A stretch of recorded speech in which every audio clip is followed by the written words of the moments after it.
its findings to the principals.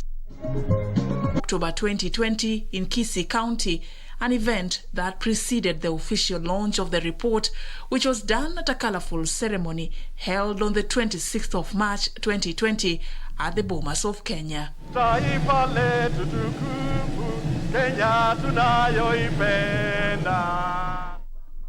And on the 25th of November 2020, the BBI's signature collection drive was officially launched at the Kenyatta International Convention Center, targeting 1 million signatures as required by the Constitution to amend the Constitution under a popular initiative.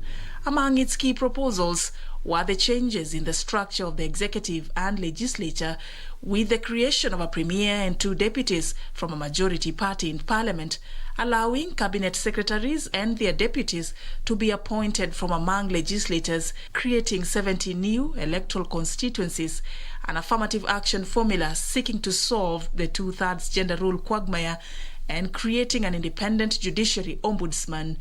On the 22nd of February 2021, the Independent Electoral and Boundaries Commission announced that it had verified a total of 3.18 million signatures supporting the BBI bill out of the 4.3 million total signatures collected.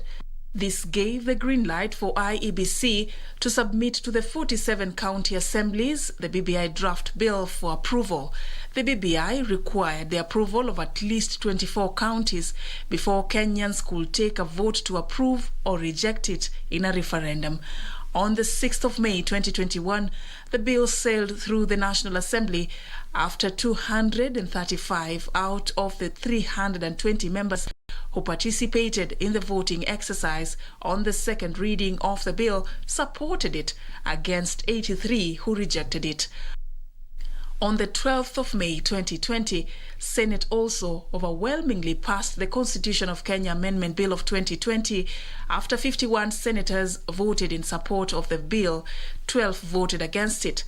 But the bill was slowly sailing to a bumpy road. There were at least 8 cases challenging the process filed at the High Court, which were later consolidated. On May 13th, 2021, High Court annulled the BBI referendum process. A 5-judge bench ruled that the head of state lacked authority to initiate constitutional amendment through a popular initiative. The judges were also to determine 17 questions raised on the petition against the process. We uphold the judgment of the High Court. On the 20th of August 2020, Court of Appeal upheld the decision by the High Court, declaring the Building Bridges initiative unconstitutional and unlawful. And for the next 3 days, efforts to resuscitate the process will now lie at the judges of the Supreme Court.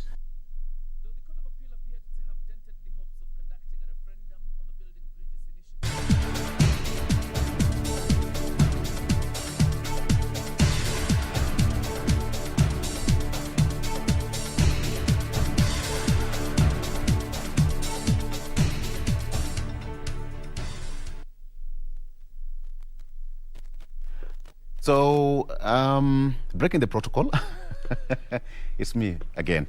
So the Supreme Court again is sitting the full bench on a 3-day marathon to hear that BBI Supreme Court appeal, which began yesterday. And now, you know, the case, both there you have the photos there, the pictures there of the Supreme Court.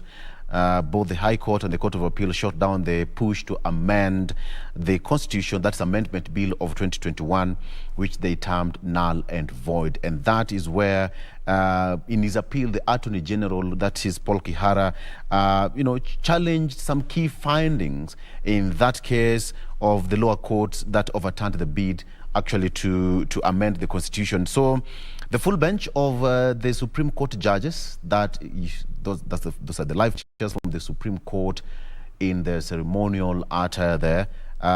They started to put their house in order sometimes back, and now the hearing continues. Everything is set. If you can see that on your screen, we'll be giving you that's live proceeding beginning anytime from now. And the parties actually set out their own businesses, their own issues, which key among them, they were asking the court to determine, and the Supreme Court, actually judges, decided that they were trying to come up with 7 issues on which they were going to allow the parties to submit their submissions in support of the bill or against the said case at the Supreme Court. So, key among the issues that the judges will be determining is the basic structure principle, which was also doctrine, and whether it's applicable in Kenya. So there we have it at the Supreme Court. That is Chief Justice Martha Koome. I will leave you in the safe hands of the learned judges there, so that you can also follow that proceeding live from the Supreme Court. Once again, my name is Victor Law. Enjoy the rest of your viewing. Straight to the Supreme Court of Kenya. May it please my lords, can I be around to address your lordships? Yes, when I'm sitting? That is allowed. Thank you. Yes.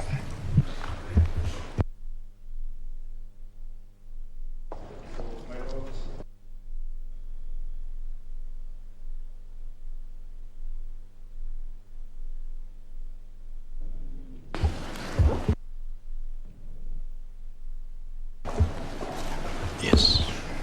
Together with my learned friend, Mr. Mohamed Nyaoga, Senior Counsel, Mr. Kirago Kimani, Senior Counsel, and Jacqueline Chamngeno.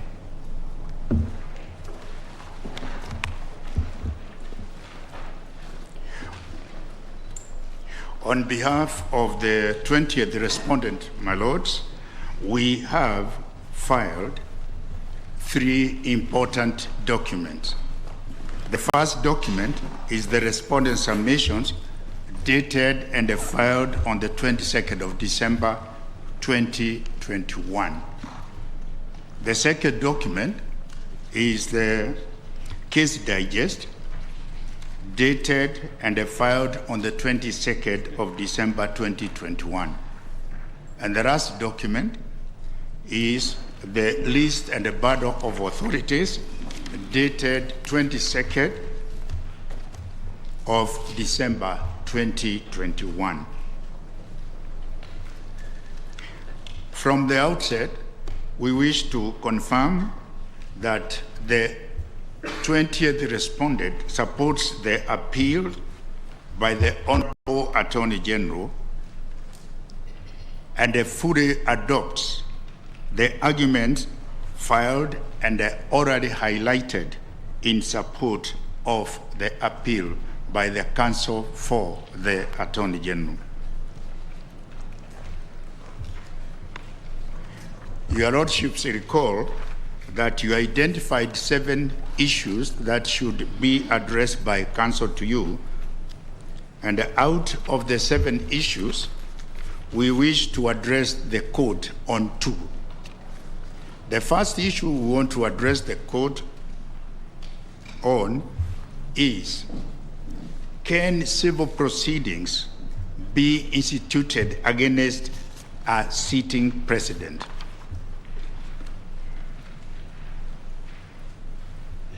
The second issue, my lords, that you'd like to address is, can the president initiate changes to the Constitution by popular initiative? My lords, I will address you on the first issue, and my learned friend, Mr. Kirago Kimani, will address you on the second issue. As we open our case, we make this bold proposition, my lords, that the Court of Appeal erred greatly in finding that the president can be sued in his personal capacity during his term of office for anything done or not done while he executes the duty of the president. We break that argument, my lords, into three aspects. And the first one is, what is the context in which this finding was made? We refer your lordships to paragraphs 7 and 10 of our written submissions, where we cover the background.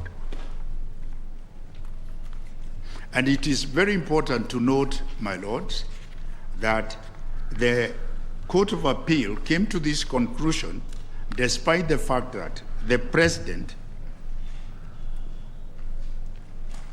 had been sued not in respect of a private or personal matter, but in respect of matters that he handled, and clearly was stated in the Kenya Gazette and the other government documents that he did this in his capacity as president, head of state, and a commander of the defense forces of the Republic.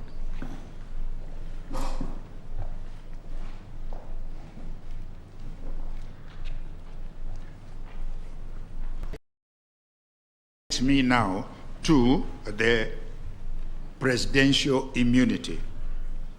We cover these in paragraphs 11 and 15 of our written submissions on what we perceive or understand to be the presidential immunity. In our humble submission, my lords, this is a very important time whereby the court is being asked to rule on this important matter for the first time. And it's only fair that everything that bears on it should be brought to the court. My lords, the first point of call is Article 143, Sub-Article 2 of the Constitution. Without any codification, my lords, the article provides for immunity in the following words: civil proceedings shall not be instituted in any court against the president or the person performing the functions of that office during their tenure of office in respect of anything done or not done in the exercise of those powers under this Constitution. Two things that are important. I will be juxtaposing this against judicial immunity.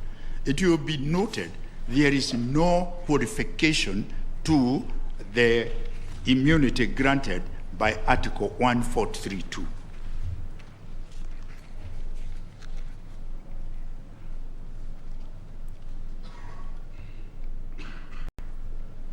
Indeed, our submission, my lords, is this. This immunity granted under Article 143, Sub-Article 2, is in absolute terms in regard to functions of the president, where he may commit a civil wrong.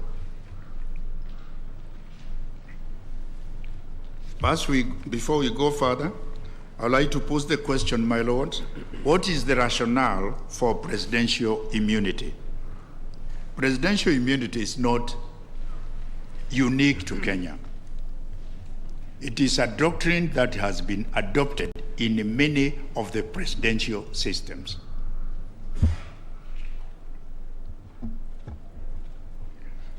And out of the many reasons given for justification of this immunity, allow me to refer to three in a very brief manner. The first one, my lords, and this is very important, it serves to avoid destruction of the president in order to ensure effective governance of the country. No one would deny that the office of a head of state is an exacting office.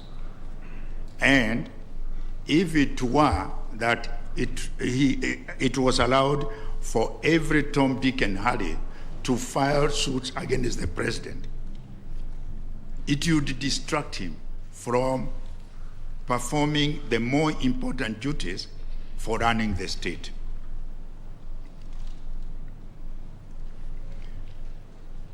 This argument, my lords, is very well developed in the American case of Nixon and Fitzgerald.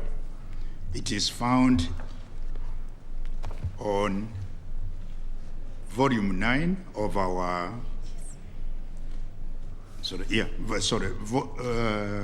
volume 9, page 1314 of the Attorney General's Board of Authorities. We would also request you to have a look at our written submissions, paragraphs 28 to 30, in that regard. The second point that can be taken in regard to the need for this immunity is the interest of national security. Again, it cannot be doubted, my lords, that in the course of doing his work, the president is fed with a lot of information regarding the national security. And not just that, he is also the chief diplomat for the country in dealing with other countries of the world. And in the course of doing this, he gets a lot of information that is useful to the state. One would wish that it will never come to a point where a court would order the president to make a disclosure. Why did you do this?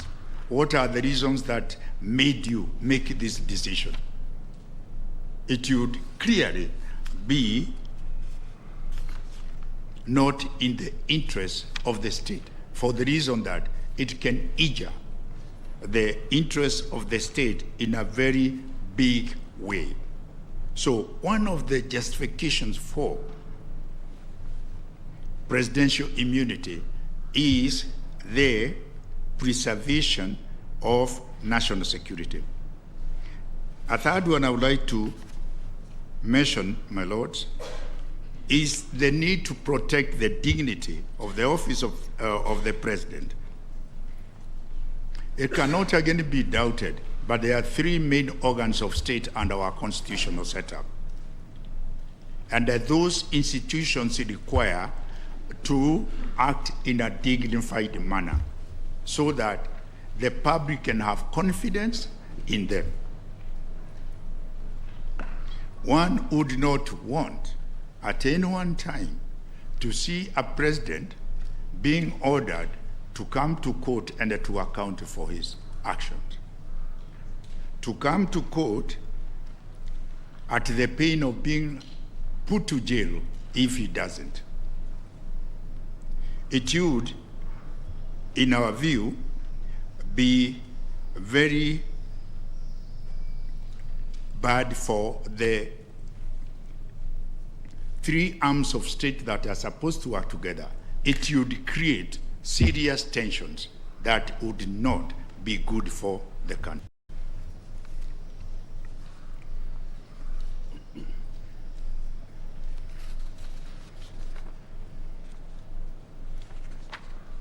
I'd like to make some brief reference to the idea of juxtaposing presidential immunity and judicial immunity.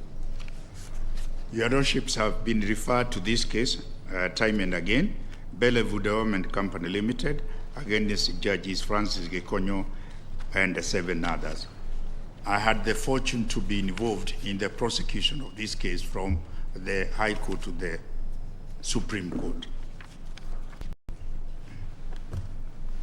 One of the things that came out very clearly in interpreting judicial immunity in that matter was this.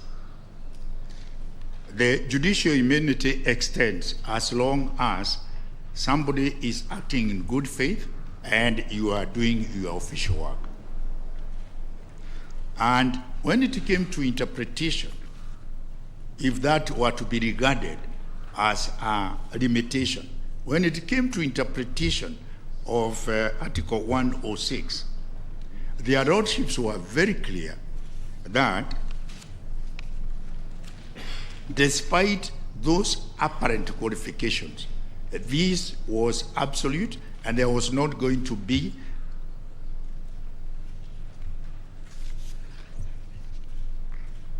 some kind of an interpretation that allows suits to be filed against judges and then the issue of whether he or she was acting in good faith should come to be considered.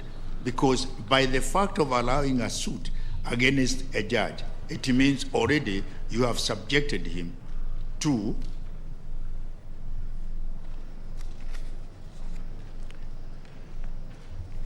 trouble for coming to a particular decision.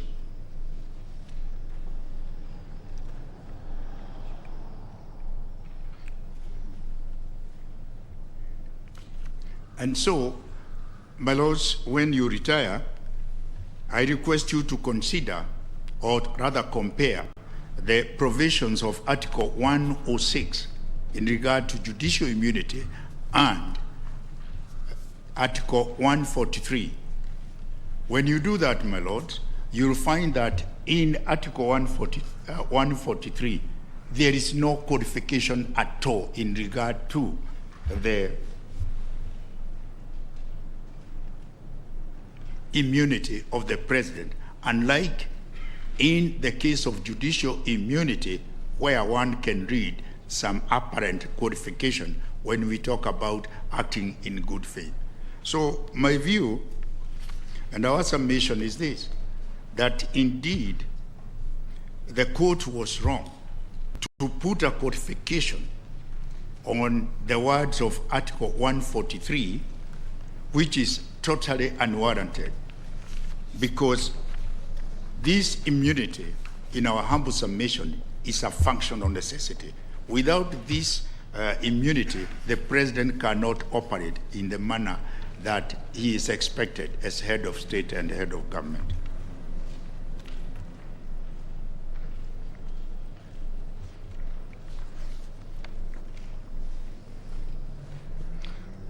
And in our humble submission, as long as he is acting in his capacity as president, he cannot be sued during the time that he is president.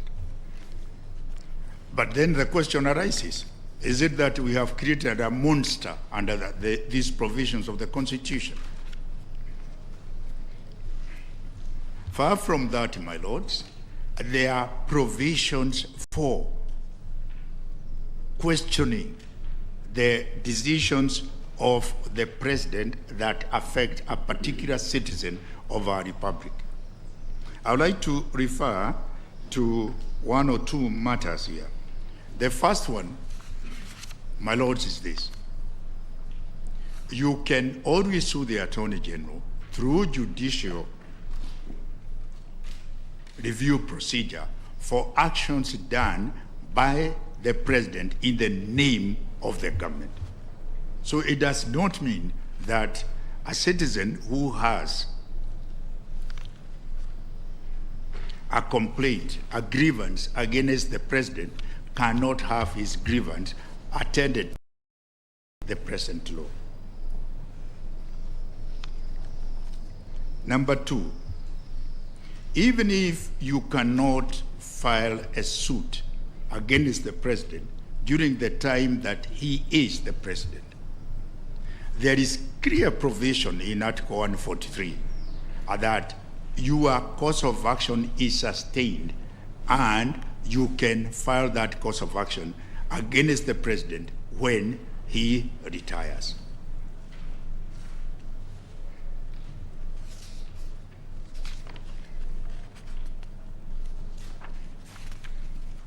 And of course, like the American Supreme Court said, if the president is involved in gross violation of the laws of the state, there is that possibility of initiating impeachment proceedings against the president. So a humble submission, my lord, is this immunity does not create a monster and is totally warranted in law to enable the president to effectively carry out his duties as president.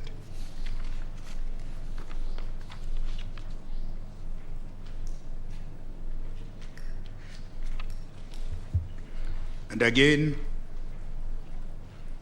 my lords, there is a further exception. if the president commits crimes against international treaties or what is deemed to be a crime under the international treaties, there is no immunity he can be dealt with under the international law.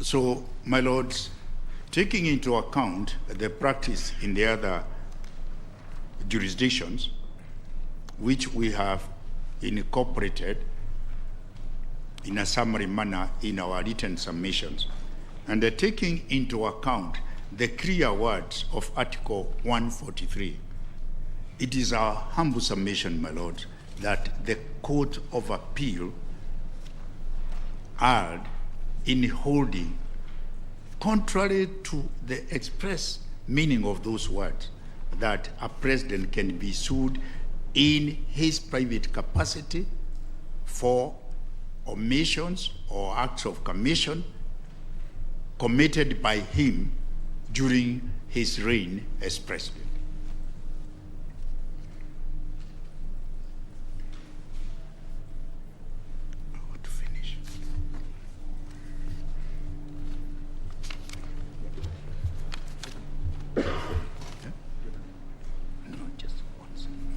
So, my lords, in the light of the arguments made by the Honorable Attorney General and the arguments that we have made today, we respectfully beseech this court to make a finding that,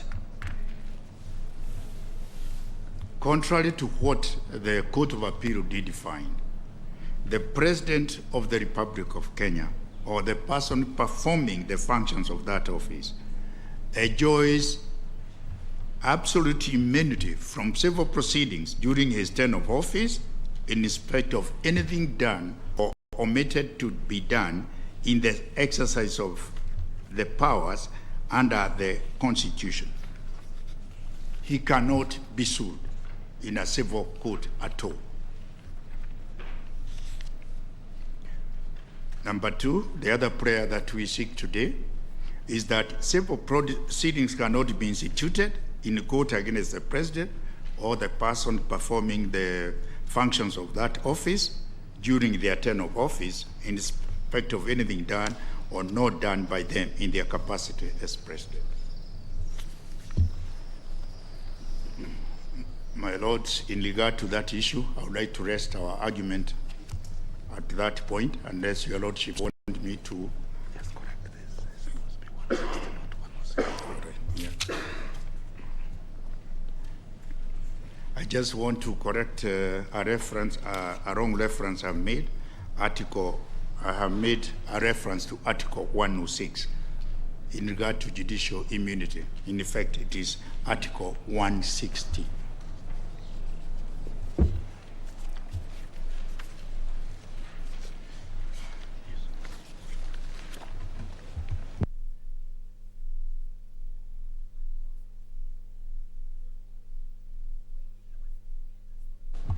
May it please the court, I will deal with issue number 2 on behalf of the 20th respondent. And in doing that, my task is to try and persuade you today that the Court of Appeal came to the wrong conclusion in determining that the president cannot institute or commence the process of amending the Constitution through a popular initiative. I'm indebted to my learned friends who've spent time on this, Mr. Karori Kamau, Mr. Wambulo, Mr. Kuyoni, Mr. Eric Gumbo, and others. I will try in getting you to the destination of overturning the Court of Appeal, not to touch on anything they've touched on. I have 3 planks on which I build the arguments of the 20th respondent. The first one is that this court settled the position in the Interim Independent Electoral and Boundaries Commission, that's in the year 211 EKLR, that the provisions of the Constitution should be read as an integrated whole, each sustaining the other. And I will be arguing that the conclusion of the Court of Appeal does injustice to this, does violence to this conclusion that the court came to. The second one is that I'll be looking at the twin functions of appellate counsel and the appellate court. Let me start with the function of the appellate court, which is simply to review the procedures and decision of the courts below in this case, to make sure that the proceedings were fair and that the law was applied correctly. And there's two things that we're dealing with here. Were the proceedings fair, and was the law applied correctly? With regard to the 20th respondent, I think the determination of the Court of Appeal that the 20th respondent had not been served and the proceedings against him were therefore unfair. I think going further to determine that he was not, or he's not able to initiate a popular initiative is wrong. But more importantly, the conclusion of law is wrong. With regard to appellate counsel, one of the most important functions of appellate counsel is to work with the appellate courts to settle the law. In this case, therefore, the relevance of this is that when Professor Githu Muigai tells you that the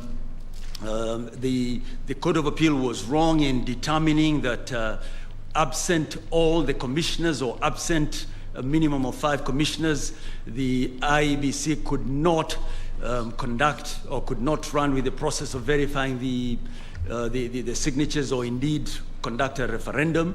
What he is, in other words, saying is that the conclusion is on the basis that the commission is synonymous with the commissioners, which is wrong. The importance of this point is that other commissions have found themselves hamstrung when they have no commissioners. Unfortunately, the Ethics and Anti-Corruption Commission, which has suffered the brunt of this, has not had occasion to argue this before you. So the invitation here on behalf of appellate counsel is to settle this so that we minimize the arguments in the lower courts. But let me jump straight into the 3 arguments that I want to make to demonstrate that the Court of Appeal was wrong. I'd ask you to look at the structure of the Constitution. Just look at the first 4 chapters. It's not by accident that they are in the order they are in. And just very, very quickly, you have the sovereignty of the people and the supremacy of the Constitution. Chapter 1, you have chapter 2 is a republic, chapter 3 is citizenship, chapter 4 is a Bill of Rights. I'm not suggesting that there is a hierarchy. I'm simply saying that it is not by accident that you have them in that order. And by Article 1, Sub-Article 2, the people may exercise their sovereign power either directly or through their democratically elected representatives.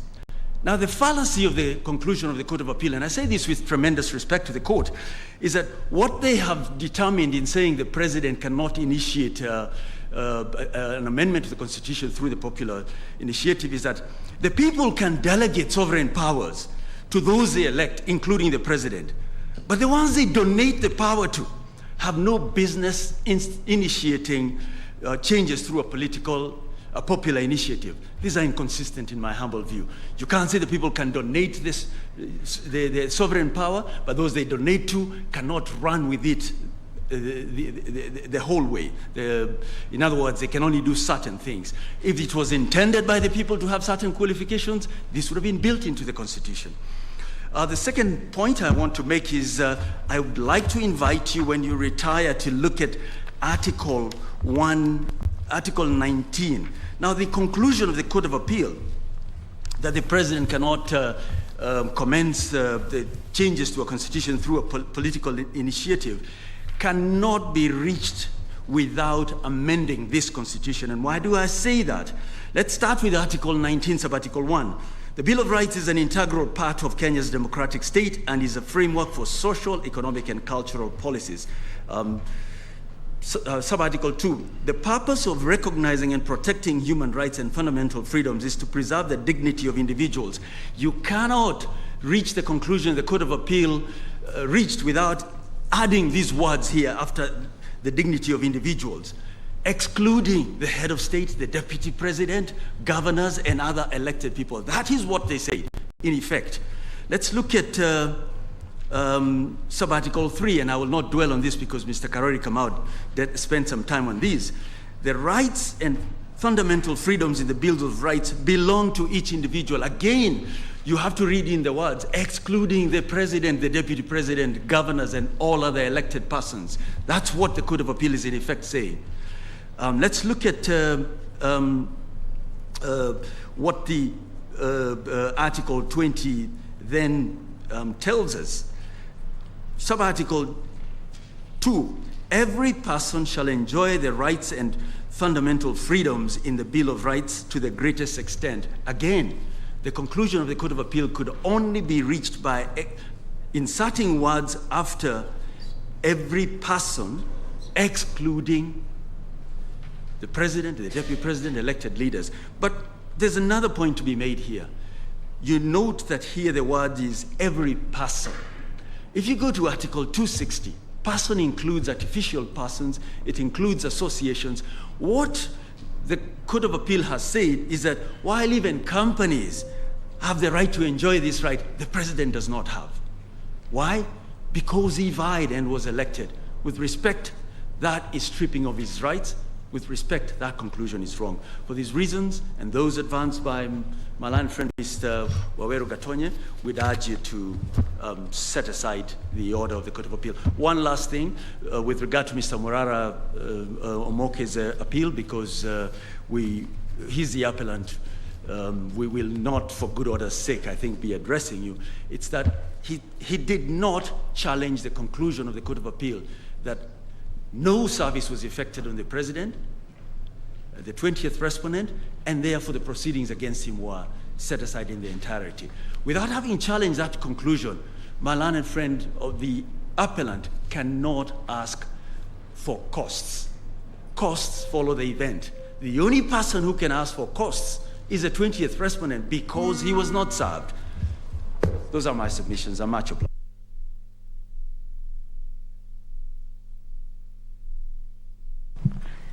Thank you very much. We'll now have Mr. Isaac Arwoche, the 19th respondent.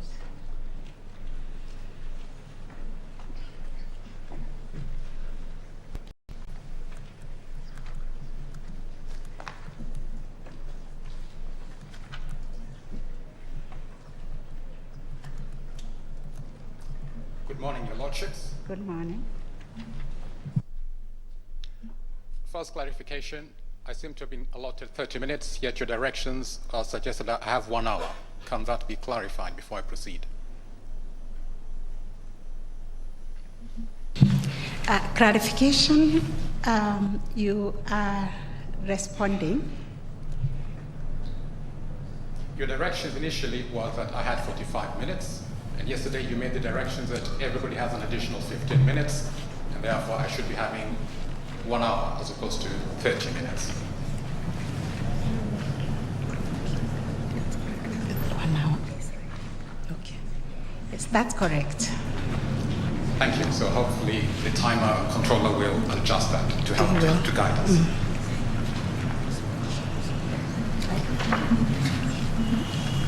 I have filed before this court a response to petition number 11. It was filed on the 14th of October.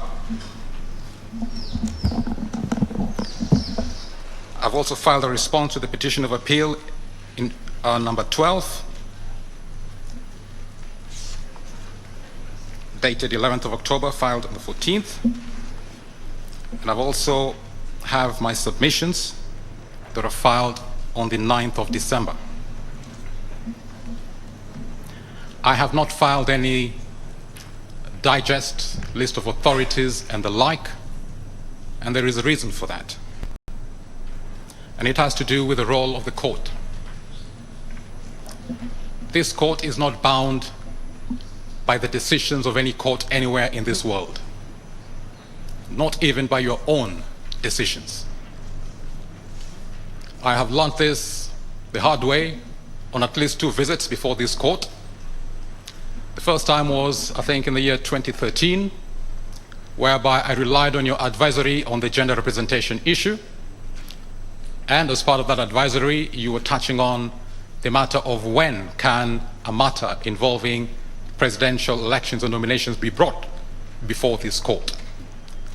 And in that advisory, you suggested that one does not have to wait until the declaration of a presidential election result before bringing the matter before you. But as long as we're in a presidential election season, if there are issues that have arisen, one can bring such a matter before you. And at the time, there was such a matter which I brought before this court concerning the nomination of 4 presidential elections at the time: Uhuru Kenyatta, Raila Odinga, Musalia Mudavadi, and Peter Kenneth, whereby I'd raised the issue that the nominations were null and void, yet the IEBC had accepted those nominations on the grounds that they were still public officers who were not exempted by Article 137, and therefore IEBC should never have accepted the nominations. They were not members of Parliament. Parliament had been prorogued at that particular point in time, about 2 weeks before the nominations, yet IEBC cleared them. And when I brought the matter before this court, the court refused to follow what it had advised in its advisory. It simply said it had no jurisdiction. My opposite number on the side was learned counsel Paul Nyamodi, and Paul Nyamodi simply reminded the court, follow the text of the Constitution. Your jurisdiction kicks in only after a declaration of a presidential election result, and not as you're suggesting in your advisory.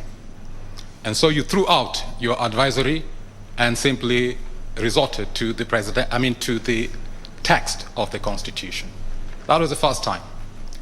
Second time was about 2.5 months ago, when I brought the issue of the recusal of 3 judges before this court, and I'd relied on the interpretation of Article 50 by Lady Justice Njoki Ndung'u. But when the matter came before you, again, you threw that particular interpretation aside, and you relied on the express text of Article 50, and you said this applies only to criminal matters, it doesn't apply to non-criminal matters. In other words, you are not bound by the decisions of any court, your own decisions included. And therefore, I thought, well, I could do what everybody else is doing, give you a whole list of authorities from world-leading scholars and the like, but at the end of the day, it doesn't bind you. It can act as some measure to persuade you, but really doesn't bind you. So what I've decided to do this time around is to limit myself to only that which binds you.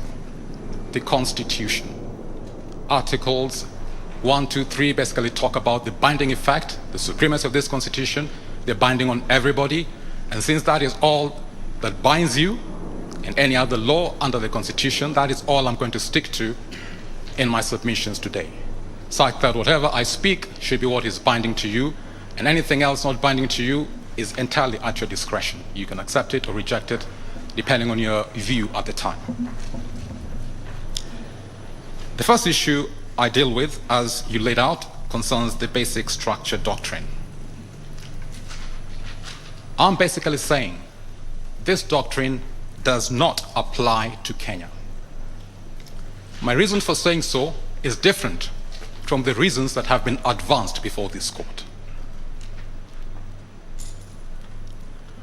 I'm appealing and relying on Article 2.1, which talks of the supremacy of this Constitution and the fact that it is binding on everybody. All state organs, everybody, every person is bound by this Constitution. We have no higher law than this Constitution. Therefore, we have to abide by this Constitution. When you study the basic structure doctrine, you find that the doctrine, and here I think we need a clarification, there is a distinction between the basic structure doctrine and the basic structure in the Constitution. Our Constitution has structures, a basic structure, but the doctrine is something different from the structure. The doctrine basically posits that if you are attempting to amend this Constitution and you touch upon its basic structure, then, as was very clearly laid out by the High Court, you have to follow 4 sequential steps. If you don't follow those 4 sequential steps, irrespective of the amendment provisions in the Constitution, whatever purported amendment you're trying to convey and get across is not valid. This is in conflict with the supremacy of this Constitution of ours. Is our Constitution supreme, or does it have a higher law called the Basic Structure Doctrine sitting atop our Constitution? If our Constitution is supreme, we cannot have another law, it doesn't matter what name you call it, sitting atop our Constitution and using that higher law to construe our Constitution, and using that higher law to even nullify the amendment provisions of our Constitution. If our Constitution is supreme, then it is supreme, and no law can purport to construe it. No law can purport to nullify its provisions. No law can purport to invalidate its provisions. That is the first point. The second point is Article 1, Clause 1, flowing from the preamble to this Constitution. We, the people, gave ourselves, after fully participating in the making of this Constitution, we adopted and enacted and gave ourselves this Constitution, and even to subsequent generations. Then the very first article in the Constitution says, the manner we exercise our sovereign power is only in accordance with this Constitution. We limited the manner we exercise our sovereign power. It was a self-imposed limitation, not imposed by anybody external to ourselves. The Basic Structure Doctrine talks about something different. It says we cannot limit the manner we exercise our sovereignty, our sovereign power. If we're trying to amend this Constitution and it touches on the basic structure of the Constitution, then we have to go outside the Constitution. In other words, that is in conflict with the self-imposed limitation that we imposed upon ourselves, saying that we can exercise our sovereign power only in accordance with this Constitution. If we did not impose this limitation upon ourselves, then of course there might be some merit in that aspect of the Basic Structure Doctrine, whereby we can go outside the Constitution and amend it. We can have coup d'etats, revolutions, uprisings, or whatever. But we as a people of Kenya, we said the only manner we are going to exercise our sovereign power is in accordance with this Constitution. Therefore, when the Basic Structure Doctrine talks about the possibility of amending this Constitution in a manner different to what we have laid out in this Constitution of ours, for example, using the 4 sequential steps, that is not in harmony with Article 1, Clause 1. That is not only in accordance with this Constitution, the self-imposed limitation we the people imposed upon ourselves. Therefore, that Basic Structure Doctrine is in conflict with this Constitution. That Basic Structure Doctrine challenges the legality and validity of Article 1, Clause 1. That Basic Structure Doctrine is challenging our own sovereignty. Who is boss in Kenya? Is it maybe President Martha Koome, President of the Supreme Court, or President Uhuru Kenyatta, President of the Republic of Kenya, or Devin D, Chief Champion of the Basic Structure Doctrine in Kenya? Or is it us, the people? Who is boss in Kenya? This is a fundamental question that we have to address. This doctrine challenges the legality and validity of provisions of this Constitution, including the very first article and first clause. It challenges the amendment provisions of Chapter 16, Articles 255, 256, and 257. If we were to apply Article 2, Clause 4, we would invalidate the Basic Structure Doctrine on account of its inconsistency. It's a null, void, and invalid doctrine as applied to Kenya on account of its inconsistency with our Constitution, which we gave ourselves. We have a clause, Article 2, Clause 3, that deals directly with the jurisdiction of the courts and other state organs with respect to entertaining any challenge to the legality or validity of this Constitution, either by any court or state organ or before any court or state organ. Now, I know this matter wasn't initiated by the courts. It was initiated by petition E-282 of 2020 in the High Court. It was a matter that was placed before this court. But it is a challenge to the legality and validity of this Constitution, and therefore, under Article 2, Clause 3, this court, the Supreme Court, the Court of Appeal, the High Court, any court in Kenya, and any state organ in Kenya has no power, no jurisdiction to entertain it within a particular forum. In other words, since you have no power, no jurisdiction to entertain a challenge to the legality and validity of this Constitution, the orders of the High Court, as affirmed by the orders of the Supreme Court, must be vacated. They're null and void. They don't apply. You have no power to approve or say it's valid in Kenya. None. No power. And since you have no power to do that, the logical thing to do is simply to vacate those orders. We go back to default mode before this matter was placed before this forum of the courts.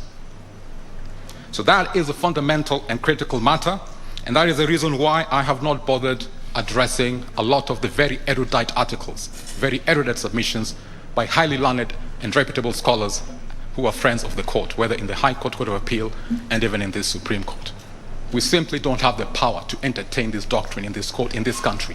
Maybe in a different country, fine. Maybe if we did not have the self-imposed limitation in Article 1, Clause 1, fine. But unless and until we change Article 1, Clause 1, whereby we permit ourselves to exercise our sovereignty in a manner not in accordance with this Constitution, until that day, we cannot entertain this doctrine in Kenya. Now, some might say, now, Bwana, if you're speaking this way, you probably brought reggae back into business. Reggae was a tough time. Now you're bringing it back. Somebody will say, now you're actually pleasing President Uhuru Kenyatta because he has been saying in all of any function he has, this thing is coming back, this thing is coming back. I am not necessarily saying so. What I am saying is that the basic structure doctrine is a legal device that has been used by the courts in an effort to promote democracy. That is a paraphrase from the submissions of my learned friend, President Nelson Harvey, on behalf of Devin D and his team. If you look at the words in the judgment of Patrick Kiage, Justice in the Court of Appeal, he said he was using the basic structure doctrine as a defense mechanism for the Constitution. He cannot stomach anybody trying to rubbish and dismember this Constitution, and therefore he's using the basic structure doctrine as a defense shield or a mechanism to defend this Constitution. But then Article 1, Clause 1 says very clearly, our sovereignty is to be exercised only in accordance with this Constitution.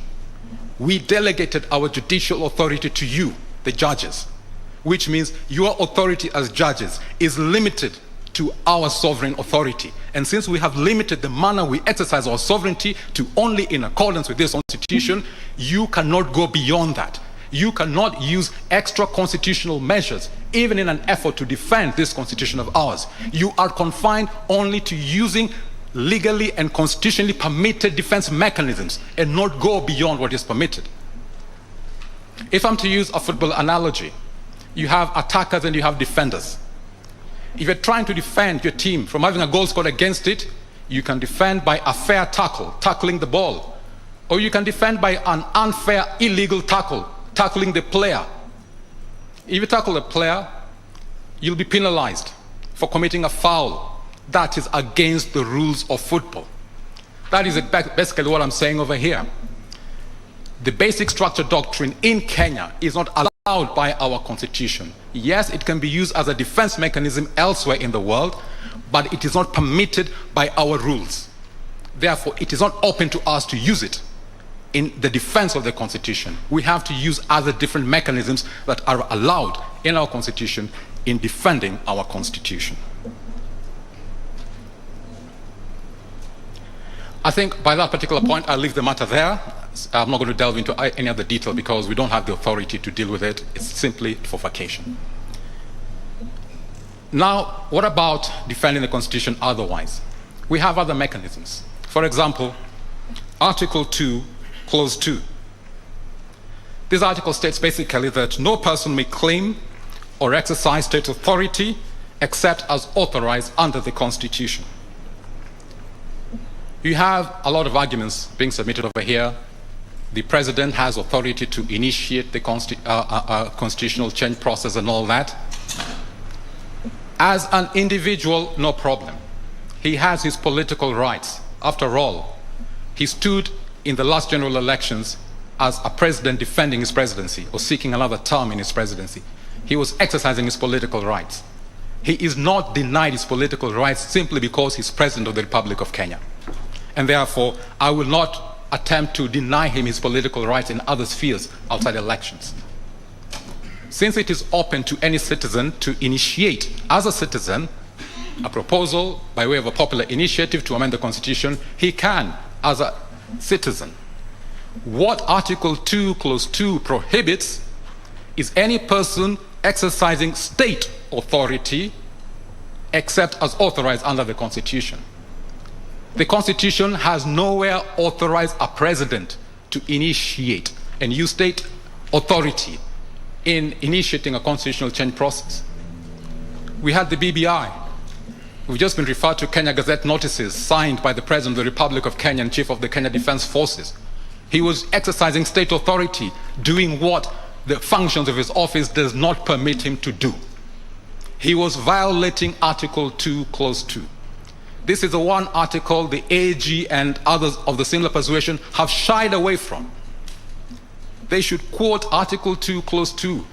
Any public servant, any state officer, as an individual, can initiate any amendment to the Constitution, no problem. But just don't exercise state authority in the process of so doing. Don't use public funds in so doing. Don't use public facilities in so doing.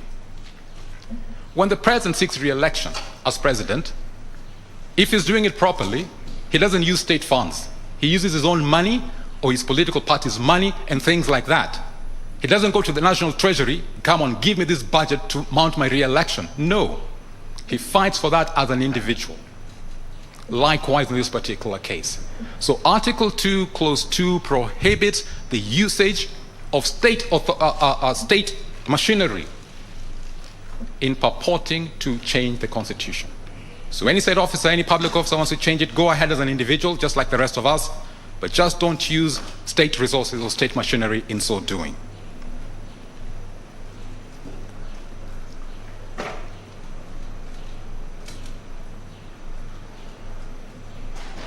I'll now turn to the issue which is generating a bit of some controversy here, presidential immunity. I'm the one, through my petition in the High Court, E426 of 2020, who brought or dragged the president to court. And I asked for the orders that I asked for, based on Article 143, Clause 2. The pronouncement that came from the High Court, as affirmed by the Court of Appeal, was not exactly what I asked for. I simply said that you can institute civil proceedings against a president for actions that he undertakes or omissions outside his functions of office. In other words, Article 143, Clause 2 protects him, gives him immunity when he's performing the functions of office as president. So I asked for clarification. You can bring a suit against a president if it touches on a matter outside the functions of presidential office. And I basically said, when he was busy setting out Kenya Gazette notices, establishing the BBI steering committee, he was acting outside the functions of office, because there is nowhere where the Constitution authorizes him to engage himself in constitutional change matters outside Article 256. Yet here he was establishing a public body to consider the change of the Constitution. Because he had acted outside the functions of his office, Article 143, Clause 2 did not prohibit us from instituting an action against him. And that is basically what I had asked for. But what the High Court came up with was that you can sue him for any conduct, his actions or omissions, that are contrary to the Constitution. The pronouncement of the court was wider than what I had asked for. I had confined myself to conduct outside his functions of office. But if you apply what the High Court said, you can sue him for anything that he does that is unconstitutional. Unconstitutional includes both functions within his office and functions outside his office. And that is a bit that I disagree with. And I'm saying that particular order was wider than my prayer. I'm urging this court to revert to my prayer and not go beyond my prayer to what the court, High Court, and as affirmed by the Court of Appeal, went. I'll give an example. If I use the pronouncement of the High Court and the Court of Appeal as law, and if I am Justice Joel Ngugi or Justice George Odunga, who are involved with this matter at the High Court, because they ruled in the manner that they did, and the president doesn't like them because they scuppered reggae or they messed up BBI, his pet project, when other judges were being promoted to the Court of Appeal, they were left out. I mean, for us Kenyan citizens speculating, we say the only reason why they were left out was not because of their inability to act as judges, but it was simply because they came up to a determination that messed up the president's plans. Now, if I rely on that particular order from the High Court and the Court of Appeal, Justices Ngugi and Odunga can actually go ahead and sue the president right now, maybe in the Employment and Labor Relations Court, for the deficit in their remuneration compared to what they're earning now as High Court judges, compared to what they should be earning as Court of Appeal judges. And of course they would have a case, because that particular order allows them to do that. The president acted unconstitutionally, violating Article 166, because once he has received a recommendation from the Judicial Service Commission, he's supposed to ceremonially appoint all those judges to office. He didn't do that.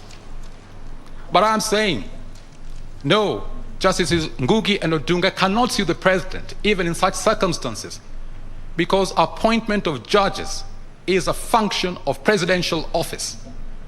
And Article 143, Clause 2 prohibits, gives him immunity from being sued when he's performing a function of presidential office. Yes, he conducted himself unconstitutionally. Nevertheless, he has that defense in Article 143, Clause 2, and therefore the two justices have to wait until he's no longer in office. And that is where Article 143, Clause 3 comes in, limitation of time. I know it's been raised by the AG, it's been raised by the president's team, trying to misconstrue Article 143, Clause 2. No, it was there precisely to protect the rights of such persons, such as Ngugi and Odunga.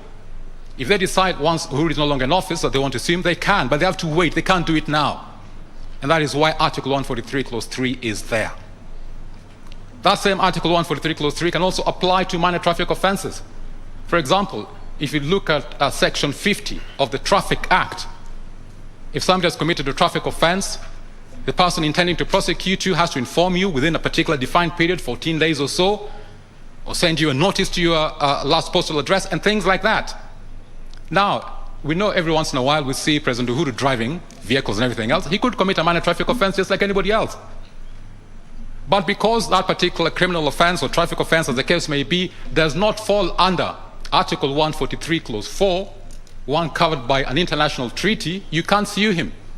But since the Traffic Act puts very clear defined time periods, 14 days to do A, 14 days to do B, Article 143 protects the rights of the DPP to bring any prosecution against the president if he was involved in such a minor traffic offense, as the case may be.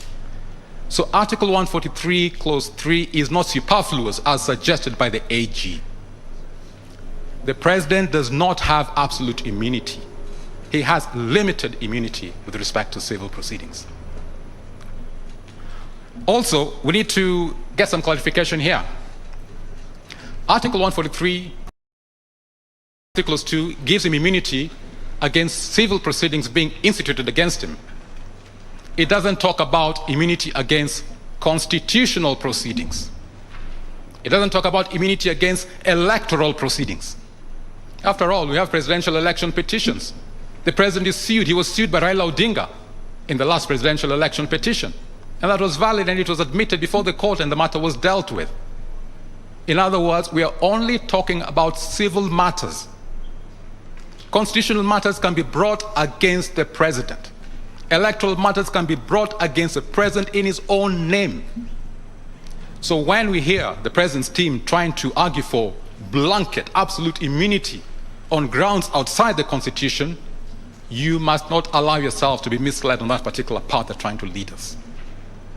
In fact, they're calling upon the case, the Bellevue development case. It was decided, well, at least the lead judgment in the Court of Appeal was by Patrick Kiage. I've read through the case, and I believe that was a simple case of judicial overreach. Judges could be accused of basically protecting themselves and using their position, their office, to protect themselves as opposed to stick to the letter and spirit of the Constitution. If we, the people, in the exercise of our sovereignty, says you can't sue a judge except if they act unlawfully or not in good faith, we knew exactly what we're talking about. We cannot have a judge come and say, no, judges are superhuman. They're super righteous. I mean, you can't have a judge doing anything unlawfully or out of good faith. So therefore, I'm going to ignore those particular phrases, those qualifications. Unlawful, without good faith, that's out of order. That judgment was wrong. And when it came to the Supreme Court should have shut it out, but it did not. And I think even the Supreme Court was wrong. But then, as I said at the very beginning, you are not bound by the decisions of anybody, not even your own decisions. Therefore, don't allow yourself to be bound by that wrong decision which affirmed, which came from the High Court. The letter of the Constitution in terms of judicial immunity is exactly as we put it. If you act unlawfully, if you act without good faith, you can be sued. I know the lower courts wouldn't do anything different to what you've said because they're bound by your orders. But now we're calling upon you to do the right thing. Be faithful to the Constitution. The sovereignty we delegated to you was only in accordance with this Constitution, not beyond this Constitution, not by the exercise of judicial overreach or any other judicial games people play. No. Just like we're supposed to be faithful, you too are supposed to be faithful to that particular Constitution. And therefore, the Bellevue decision case is wrong. Depart from it and do the right thing. Because right now, the president is saying, well, judges, you gave yourselves absolute judicial immunity. The Constitution did not, but you gave yourself absolute immunity. Come on, do me a favor too. Give me, the president, also the same judicial absolute immunity that you gave yourselves. That is basically what the president's team is asking over here. We cannot have that. No. Who is boss in this country, I asked earlier on. Is it Martha Koome? Is it Uhuru Kenyatta? Is it Devin D? Or is it us, the people? Who is boss? If we, the people, are boss, then our word should rule and prevail. And if we put qualifiers in judicial immunity, like unlawful, not in good faith, we mean exactly what we say when you put those particular phrases in the Constitution. They're not to be ignored by judges. You're supposed to act faithfully in upholding that Constitution. That is the delegated authority we gave you, not to act beyond the authority we gave you. So Bellevue decision is wrong.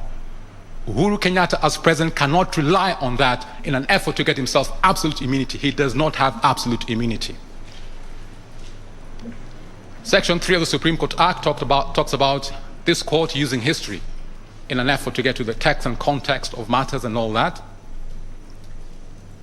Section 14 of the retired Constitution was dealing with presidential immunity.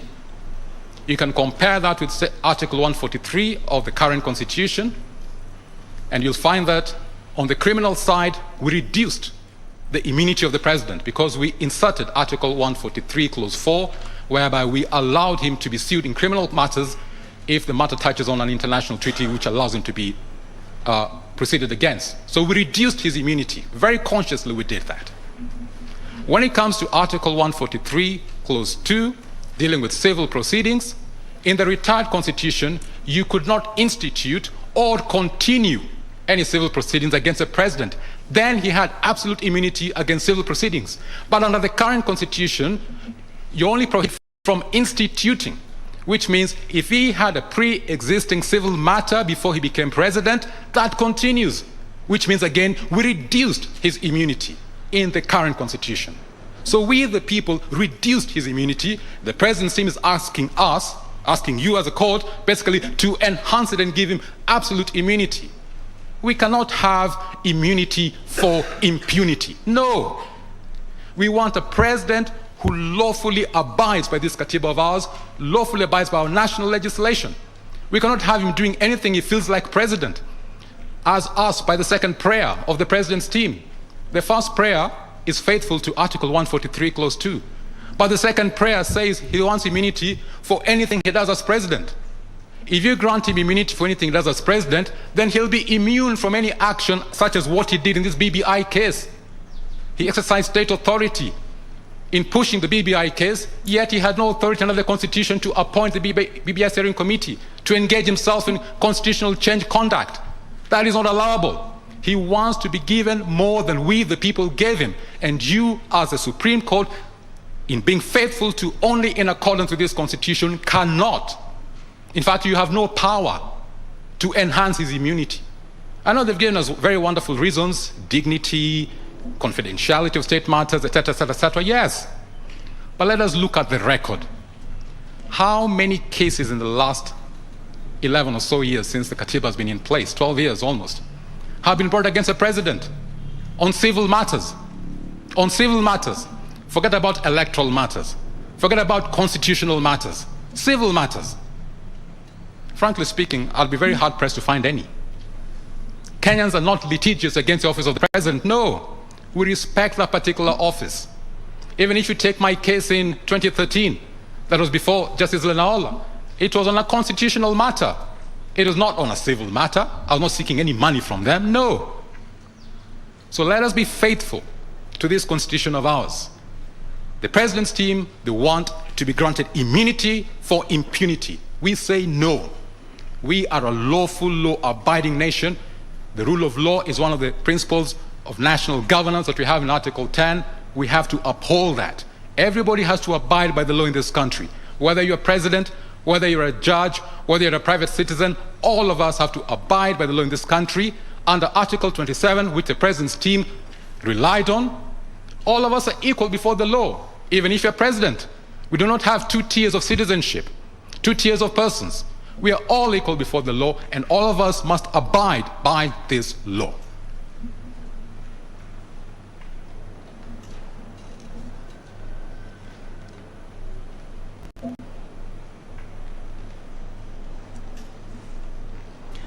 I will now touch on very briefly on the IEBC petition of appeal, essentially on the issue of the lower courts relying on a repealed law to come up with a determination that it didn't have quorum.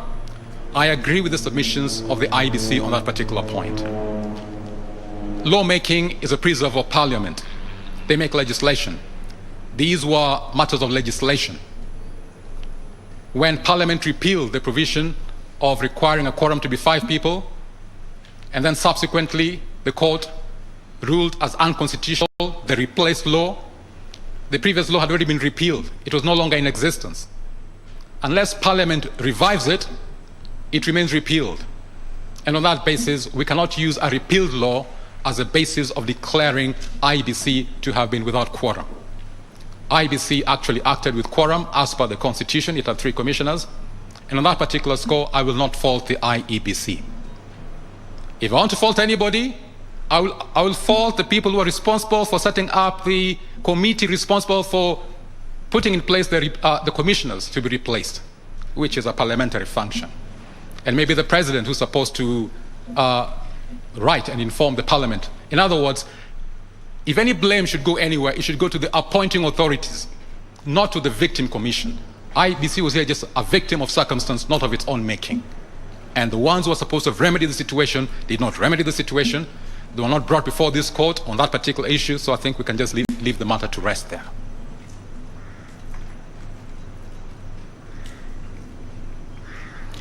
I will touch on briefly to the other petition of appeal, Morara Omoke's one. I know there's been almost like a chorus saying that he's been asking the wrong question, whether we should be having multiple questions or singular questions in a referendum, whether he jumped the gun, he should have waited until we got to the stage of Article 257, Clause 10 and all that. But I think we need to reset something which was even mentioned by the AG's team and others who spoke in that particular regard, which is, in a referendum, we are voting on a bill. It is a bill that goes to Parliament. The parliamentarians vote on a bill. They don't vote on multiple questions, they vote on a bill. In a referendum, it is a bill that is put before the people, and they basically say yes or no to the bill. What was not said before this court was, what are the contents of this bill? That was a bit that was not mentioned by the AG, the President's team, the IEBC, and others who supported them like the Parliament. If you look at Article 255, 256, and 257, it is extremely clear, and it is very consistent. In fact, there is no evidence of even a single inconsistency. A bill can only deal with a single subject matter, a single amendment. Therefore, yes, we vote on a bill, but that bill can only contain one subject matter. So let's say, for example, it was a bill touching on Article 255, Clause 1, Sub-Articles A to J. You cannot have a bill with all those 10 subject matters mentioned there. That is not in harmony with Chapter 16. You can only have one bill with one subject matter. If you want to address all those 10 subject matters, then you have to give the people 10 different bills and have 10 different bills circulating all over the country, each particular bill meeting the threshold of at least 1 million registered voters supporting it. That is what they should have mentioned. And if that is the case, which I believe is the case, then the issue raised by Morara Omoke's petition of appeal is actually addressed. We'll only be having one question in one bill in a particular referendum. Even if we had 10 issues come at once, we can have 10 different ballots, one ballot for each bill, just like we have 6 different elections in a general election. A voter is given 6 different ballot papers, and you vote for each different position. So in this particular case, we should be given 10 different ballot papers, a ballot paper for each bill, and we vote individually for each bill. That is basically the position in Articles 255, 256, and 257. And that is basically what this court should clarify, such that when parliamentarians within Parliament are debating on constitutional change matters, they restrict themselves to one issue in a constitutional amendment bill. And the same applies to anybody pursuing the popular initiative route. One issue for each constitutional amendment bill. That is the clear record in the amendment chapter of the Constitution. And that also addresses one of the defense mechanisms we have inbuilt in this Constitution against the hyper-amendment culture that we had from 1963 until we had this Constitution in 2010. I know some of us have tried to bring the basic structure doctrine as a defense mechanism, but that is not permitted by our Constitution. But what we put in place here to forestall the culture of hyper-amendability of this Constitution is that if you want to amend it, you can only bring one issue at a time. And therefore it will take a pretty long time. Knowing how long it takes to collect 1 million signatures, how long it takes to do all these things, it might take maybe 74 years. If these people who are promoting the BBI bill wanted to have all the different issues in the BBI to be passed by this particular country. So it is an inbuilt defense mechanism we have in our Constitution for its defense. I am urging this particular court to uphold the inbuilt defense mechanisms and not to import illegal, unlawful, unallowable defense mechanisms as a basic structure doctrine in the defense of this Katiba of ours.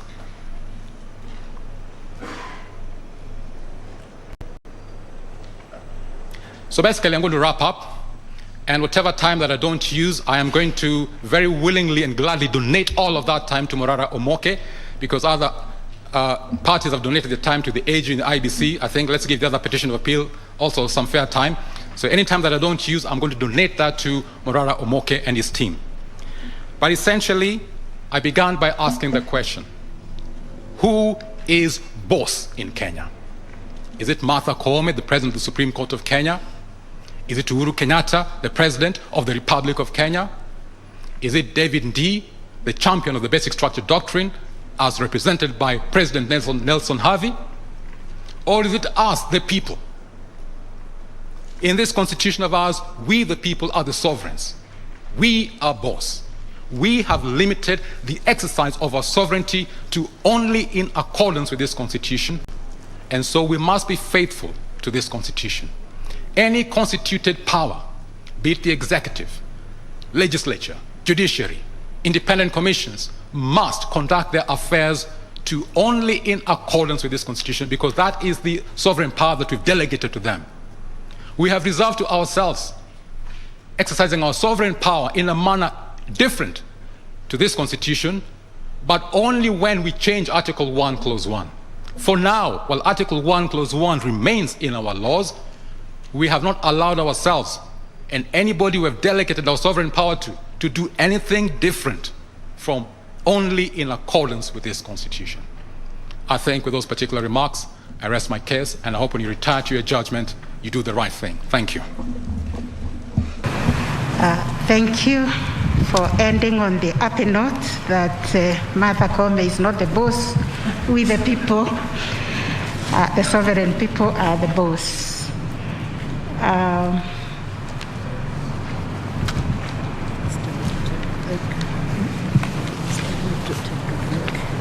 Take a little break. We can ask questions.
Okay,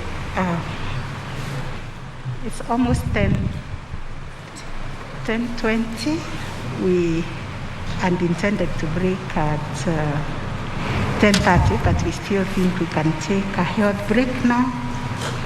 And just to indicate that for those who have submitted, the court will make some interventions and seek some clarification or questions when we resume before we go to the next round of submissions. So we'll rise and convene at 11.